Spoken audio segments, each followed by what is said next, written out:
Well, thank you, Matt, and hello, CPAC.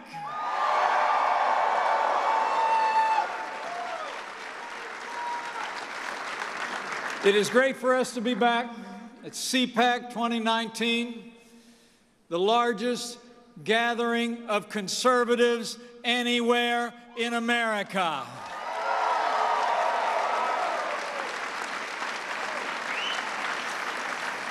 Thanks for coming out.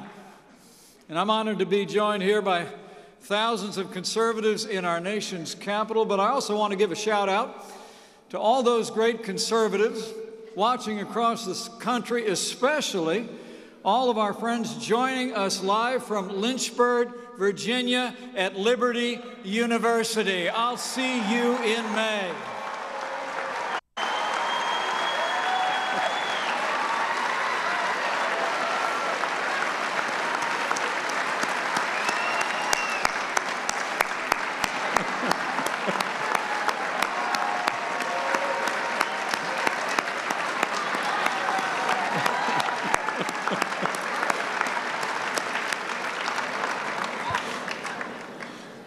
And to all of them and to all of you, I bring greetings from a friend of mine, a man who restored American leadership at home and abroad, and a man who can't wait to be with you tomorrow. I bring greetings from the 45th President of the United States of America, President Donald Trump.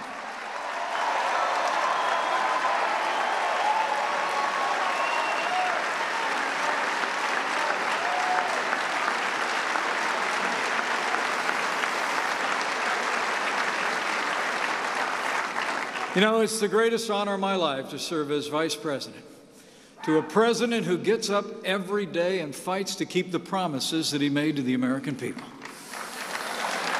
I mean, think about it. This president promised to get this economy moving again. And working with Republican majorities in the Congress, in our first 2 years, President Trump has cut more federal red tape than any president in American history.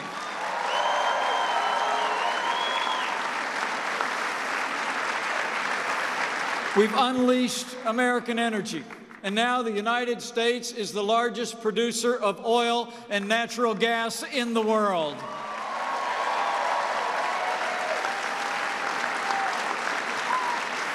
Under the President's strong leadership, we've forged new trade deals that finally put American jobs and American workers first, and with the support of this generation of conservatives, President Trump signed the largest tax cut and tax reform in American history. That's promises made and promises kept.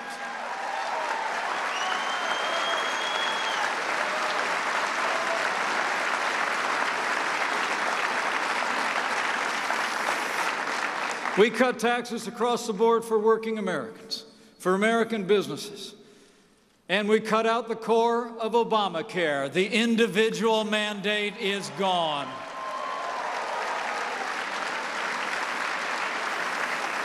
And the results have been amazing. As I stand before you today, the American economy is booming. In just over 2 years, businesses large and small have created 5.3 million new jobs, including over 480,000 good-paying manufacturing jobs that the other side said would never come back.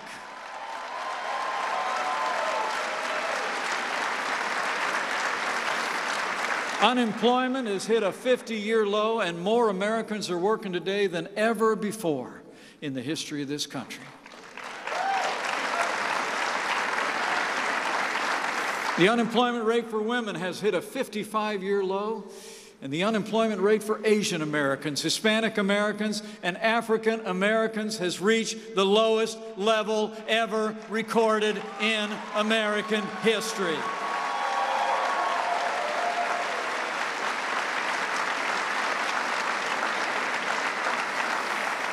And the wages of working Americans are rising at a faster pace than they have in more than a decade. Under President Donald Trump, working Americans are winning again. The forgotten men and women of America are forgotten no more.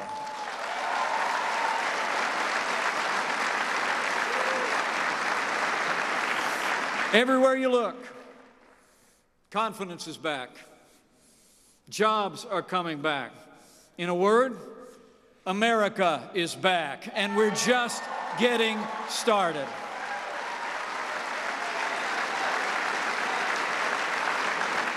But for all the progress we've made, President Trump has no higher priority than the safety and security of the American people.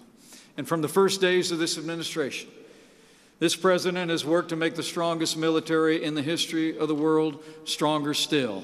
And last year, President Trump signed the largest investment in our national defense since the days of Ronald Reagan.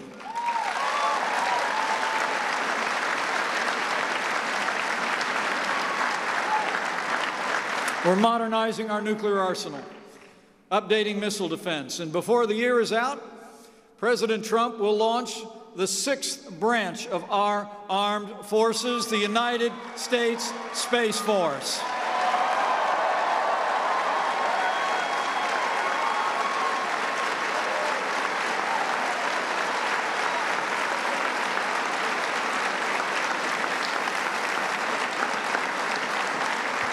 Under this Commander-in-Chief, we'll make sure that America is as dominant in space as we are on land and air and sea.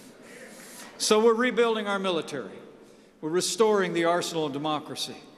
And we're once again giving our soldiers, sailors, airmen, Marines, and Coast Guard the resources they need to accomplish their mission and come home safe.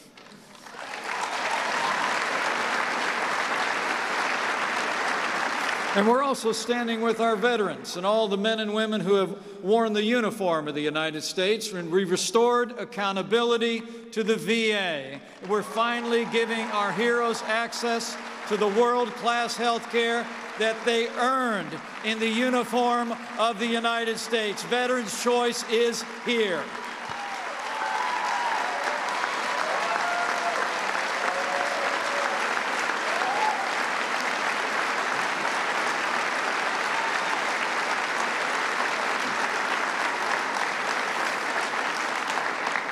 And in this administration, we're also standing every day with the brave men and women of law enforcement. And we've been giving all those who stand on the thin blue line the resources and the respect that they deserve every single day.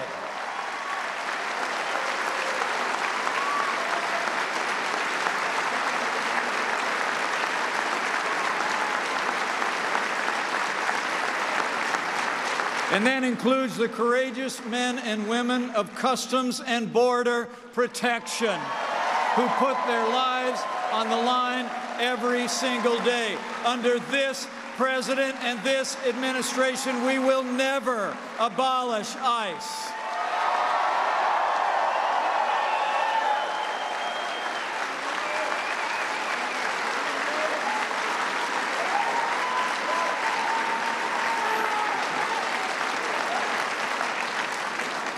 You know, as the president has said many times, if you don't have a border, you don't have a country. And since day one of our administration, we've been working to remove dangerous criminals from our streets in record numbers, enforcing our immigration laws and working to secure our border.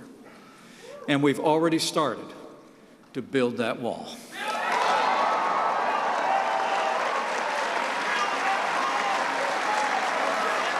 And I'll make you a promise. Before we're done, we're going to build it all.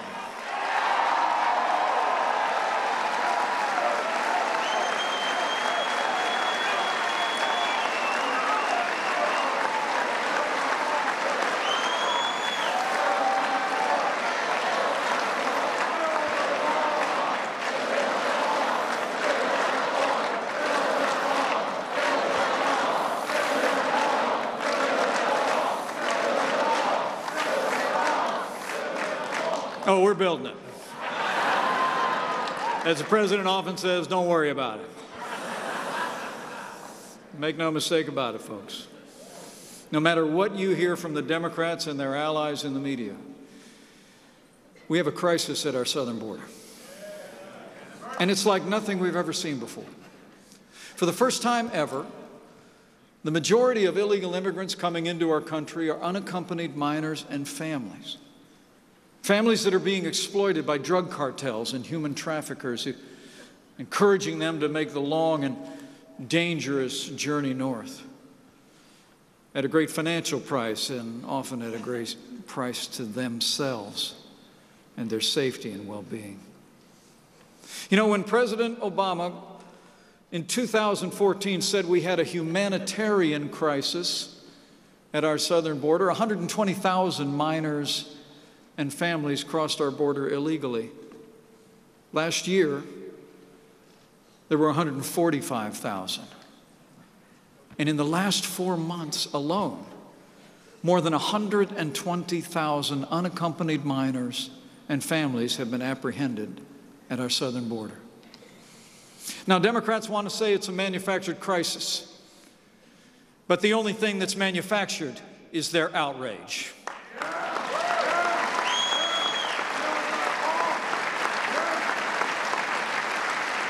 Every day we don't secure our border, we're allowing the crisis to worsen, more lives to be endangered, more people to be exploited, and more drugs to flow into our country. That's why President Trump used his authority under the law to declare a national emergency on our southern border.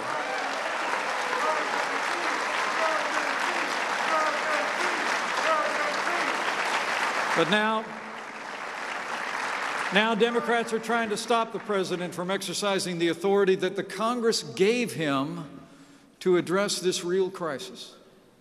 So today, we call on every member of Congress, stand up for border security, stop playing politics with the security of the American people, and stand with President Trump for a stronger and safer.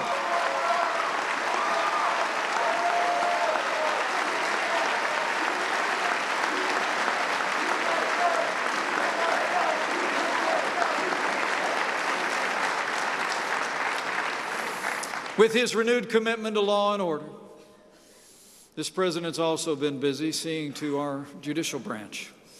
President Trump has appointed more men and women to our federal courts in the last 2 years than any administration in American history, and they are all conservatives like Justice Neil Gorsuch and Justice Brett Kavanaugh.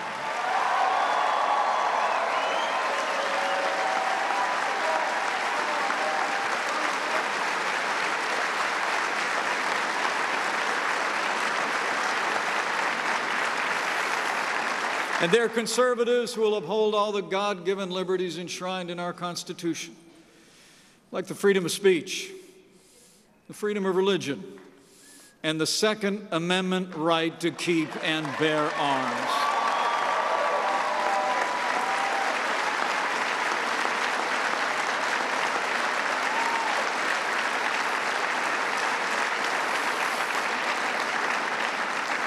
You know, the freedom of religion is not just enshrined in our Constitution. It's enshrined in the hearts of the American people. But make no mistake about it, freedom of religion is under attack in our country. Lately, it's actually become fashionable for media elites and Hollywood liberals to mock religious belief. My own family recently came under attack just because my wife, Karen, went back to teach art to children at a Christian school. Let me say before all of you, I couldn't be more proud of my wife.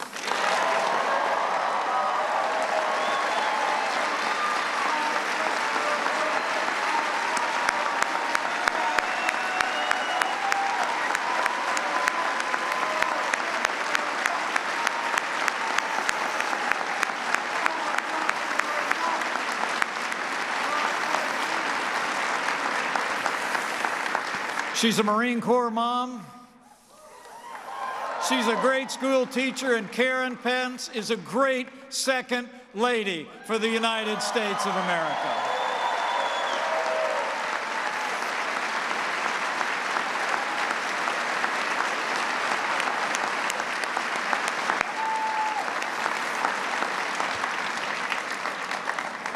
But let me be clear on this point. This is not about us. It's about all of you. It's about the sincerely held belief of millions of Americans who cherish their Christian faith and Christian education. And so I'll make you a promise. Under this president and this administration, we will always stand with people of faith. We will always defend the freedom of religion of every American of every faith. So help us God.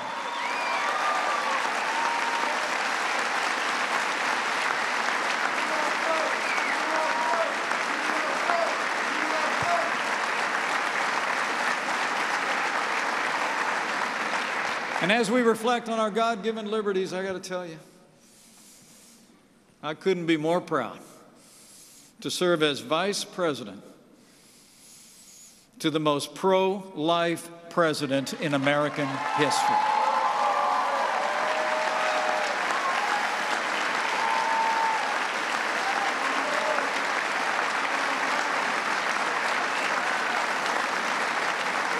Since the first days of this administration, President Donald Trump has stood without apology for the sanctity of human life. In one of his very first acts, the president reinstated the Mexico City policy preventing taxpayer dollars from funding abortion or abortion providers around the world. And here at home, President Trump signed a law to allow all 50 states to defund Planned Parenthood.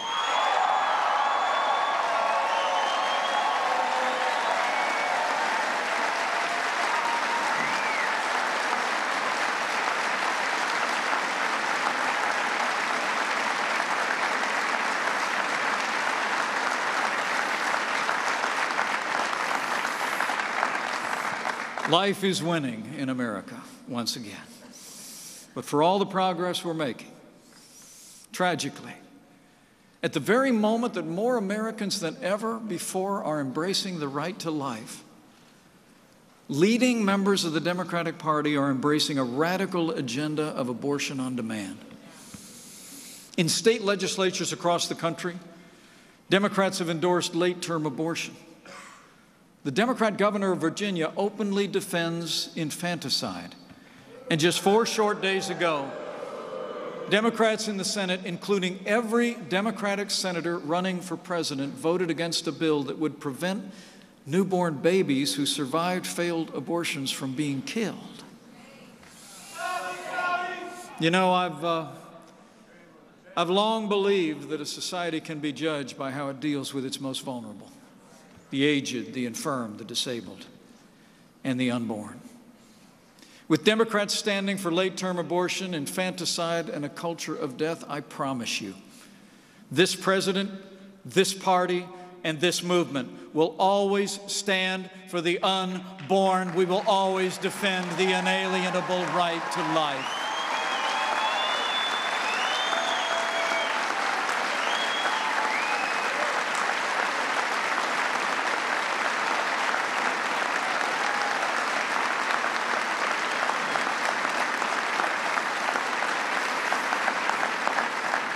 So we've restored American strength and security at home. And we're doing the same thing around the world. And today, under the leadership of President Trump, the United States of America is once again standing proudly as leader of the free world. Like when this president kept his promise to our most cherished ally and moved the American embassy to Jerusalem, the capital of the state of Israel.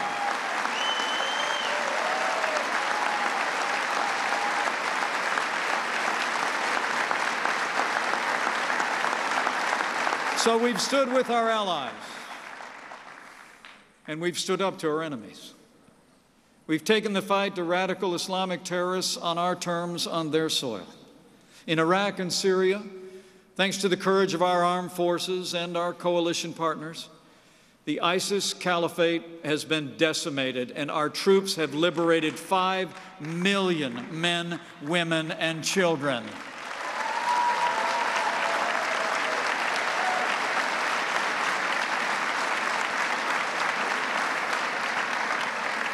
to see the extraordinary progress they've made in liberating millions from the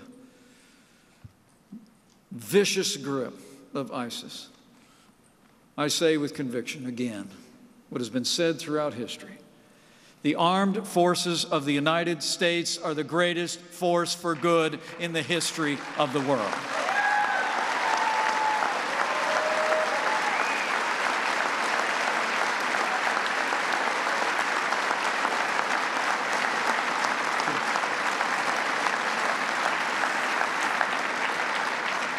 At this very hour along the Euphrates River, the last mile of territory where the black flag of ISIS once flew is being captured.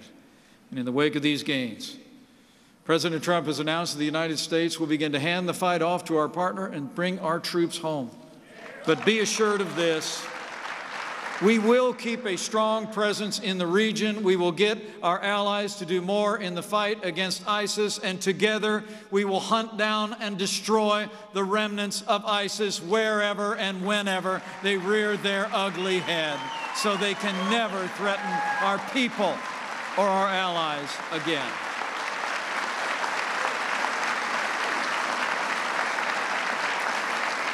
And with that strong leadership on the world stage, President Trump has also confronted the greatest threat to peace and security in the Middle East when he withdrew the United States of America from the disastrous Iran nuclear deal.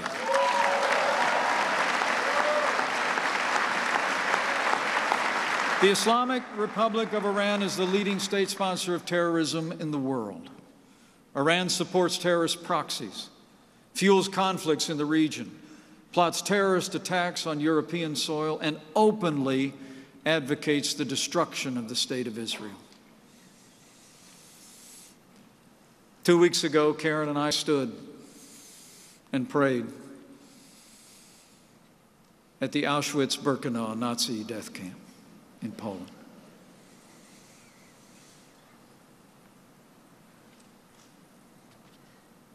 The history of that time must never be forgotten. We mourn with those who mourn and grieve with those who grieve. But we say from our heart, never again.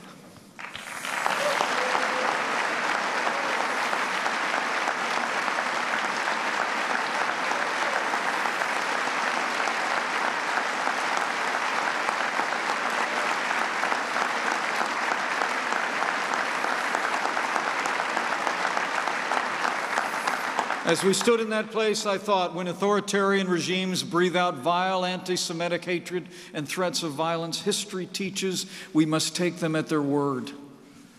Anti-Semitism is not just wrong, it's evil. Anti-Semitism must be confronted wherever and whenever it arises, and it must be universally condemned.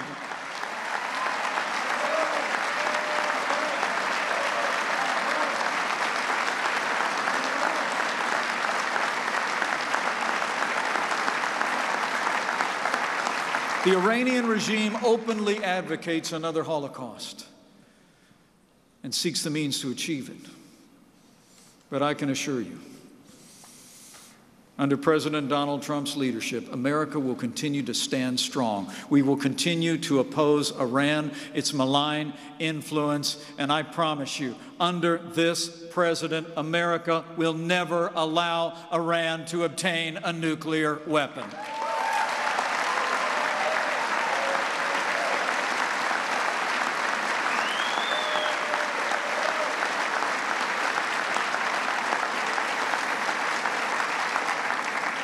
So as the world has witnessed over the last 2 years, under this president, the United States will continue to seek every opportunity to achieve peace, even as we stand strong on the world stage.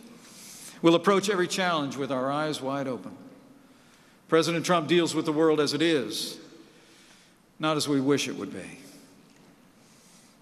the truth is that effort for peace been nowhere more evident than in the progress that we've made in the Indo-Pacific over the last 2 years. It's remarkable to think that when I stood at this podium 2 years ago, North Korea was engaged in regular nuclear tests, launching missiles over Japan, threatening the United States and our allies. Faced with this threat, President Trump rallied the world around an unprecedented pressure campaign, and the world has witnessed the results. No more nuclear tests, no more missiles being fired. Our hostages are home, and Karen and I had the privilege to be present in Hawaii as the remains of our fallen Korean War heroes began to be returned to American soil. Thanks to President Donald Trump, our boys are finally coming home.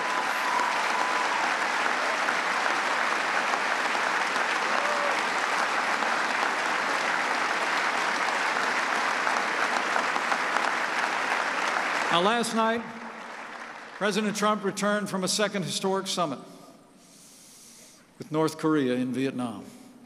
As the President said, it was a productive 2 days, and discussions among teams will continue. But as President Trump said as he departed, sometimes you have to walk.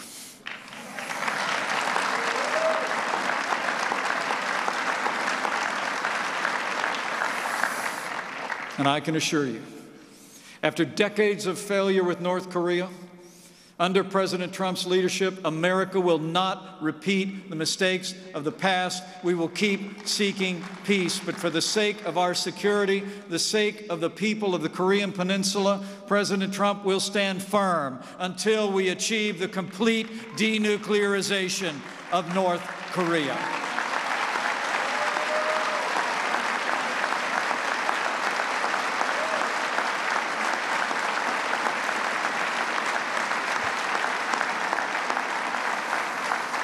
So in just 2 years under this president's leadership, from the world stage to here at home, just in case you haven't noticed, America is winning again.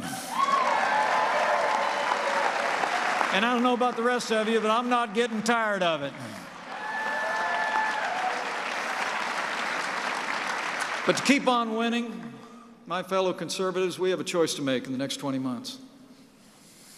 Will we re-elect a president who's making America great again for 4 more years? Or will we let the Democrats take America on a hard left turn and lose all the gains that we fought so hard to make? There you go. You know, America was founded on a simple idea. And that idea is freedom. But over my lifetime, the support for liberty, a strong national defense, free enterprise, inalienable rights has principally fallen to our party and to this movement. Today, Democrats openly advocate an economic system that has impoverished millions of people around the world. Under the guise of Medicare for all and a Green New Deal, Democrats are embracing the same tired economic theories that have impoverished nations and stifled the liberties of millions over the past century. That system is socialism. Remarkably, a leading candidate for the Democratic presidential nomination is an avowed socialist.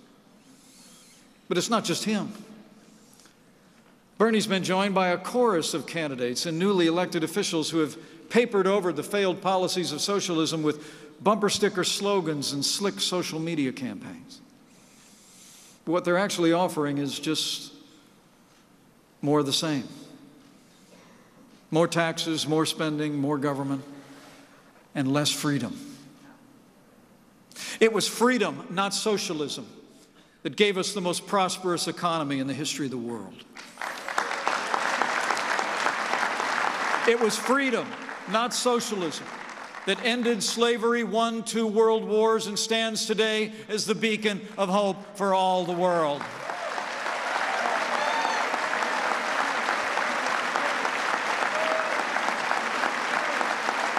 It was freedom, not socialism, that's moving us beyond the prejudices of the past to create a more perfect union and extend the blessings of liberty to every American, regardless of race or creed or color. It was freedom. And it was freedom, not socialism, that gave us the highest quality of life, the cleanest environment on earth, and improved the health and well-being of millions around the world. It was freedom. What Medicare for all really means is quality health care for none. The only thing green about the so-called Green New Deal is how much green it's going to cost taxpayers if these people ever pass it into law.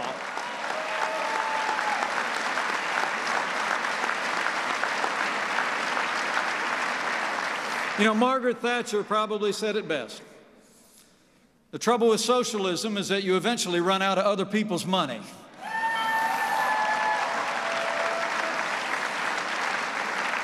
The truth is, we want to make poor people richer. They want to make rich people poorer. We want to make poverty more rare. They want to make poverty more comfortable. That's a choice we face today, men and women, between freedom and socialism, between personal responsibility and government dependence. Where freedom encourages investment, socialism stifles growth. Where freedom welcomes diversity, socialism demands conformity. And as President Trump said in his State of the Union address, America was founded on liberty and independence and not government coercion, domination, and control.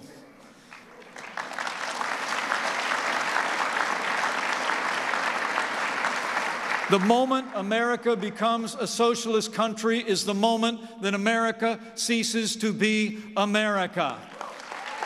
And as the President said 24 days ago, so we must say with one voice, America will never be a socialist country.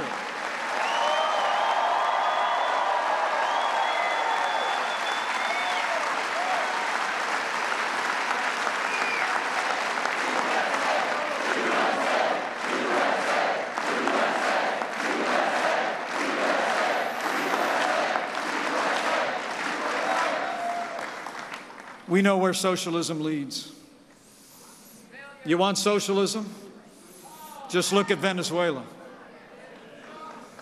Venezuela was once one of the richest and most vibrant democracies in the Western Hemisphere, but under Maduro's socialist rule, it's become one of the poorest and most despotic.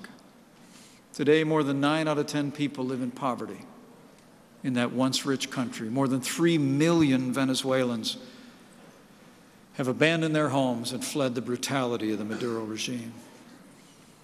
But the struggle in Venezuela is between dictatorship and democracy. The struggle in Venezuela is between socialism and freedom. And as I told world leaders in Colombia just this week, Nicolas Maduro is a dictator with no legitimate claim to power, and Nicolas Maduro must go.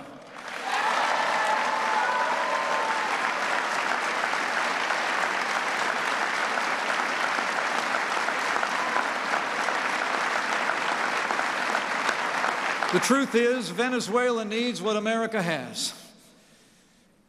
Venezuela needs freedom. Freedom is about enabling people to live their lives as they see fit, not government control. Freedom produces more and better goods than any system in any other place and time in American world history. Freedom is more generous, more helpful, and more humane than any other social or economic model ever attempted, because it's the only philosophy worth of every single life and sees every man, woman, and child as made in the image of God. That's freedom. That's our heritage.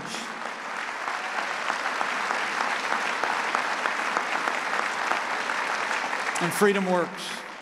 This is what we believe. This is who we are. But this is the choice we face in the next 20 months. So men and women of CPAC, we got work to do. I came here to say thanks. To look back over the shoulder and make sure you knew just how much we've accomplished with this president and with your support in just 2 short years. But now we have more work to do.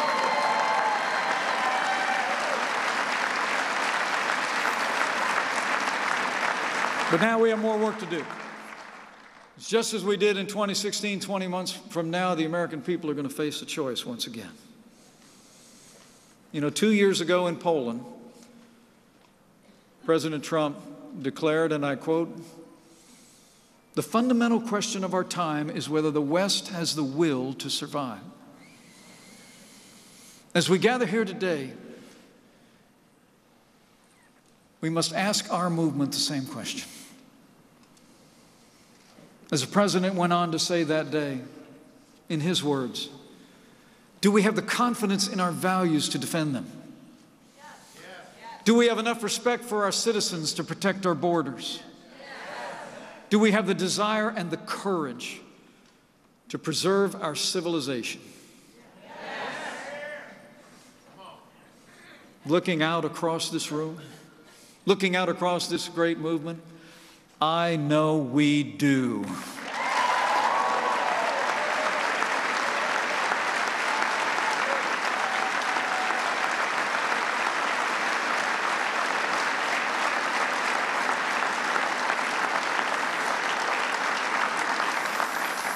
We have the strength, we have the determination, we have the courage to stand for freedom.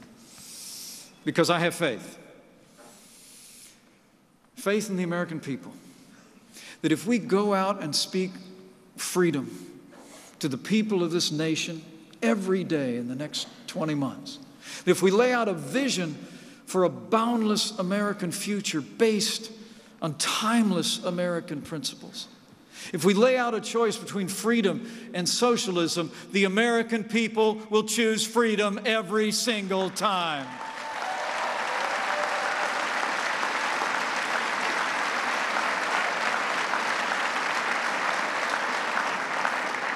The President and I both know that if we hold the banner of freedom high, if we put into practice those words of Scripture inscribed on the Liberty Bell, to proclaim liberty throughout all the land and unto all the inhabitants thereof, the American people will rally to our cause once again.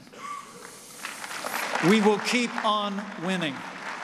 We will keep on growing. And we will preserve freedom for this generation and the next. So as you go from this place, go with confidence. Confidence that you have a president that's fighting every day for the ideals and the values that are at the heart of American greatness. Confidence in the goodness of the American people, the rightness of our cause. And confidence that if we ask for the blessings of Him who established this miracle of democracy on these wilderness shores so long ago, that we cannot fail. For where the Spirit of the Lord is, there's liberty. So freedom always wins.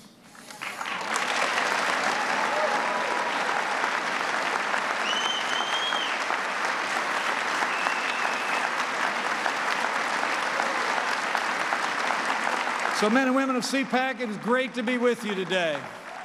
The time's a wasting. We've got work to do. But I leave here with renewed confidence that if all of us do all that we can between now and November of 2020 to hold up freedom, to protect our people, to defend our values, and with President Donald Trump in the White House, with more conservatives elected to our nation's capital and to state houses across this nation, and with God's help, we will make America safe again. We will make America more prosperous than ever before. And to borrow a phrase from a friend of mine, we will make America great again. Thank you very much. God bless you, and God bless the United States of America.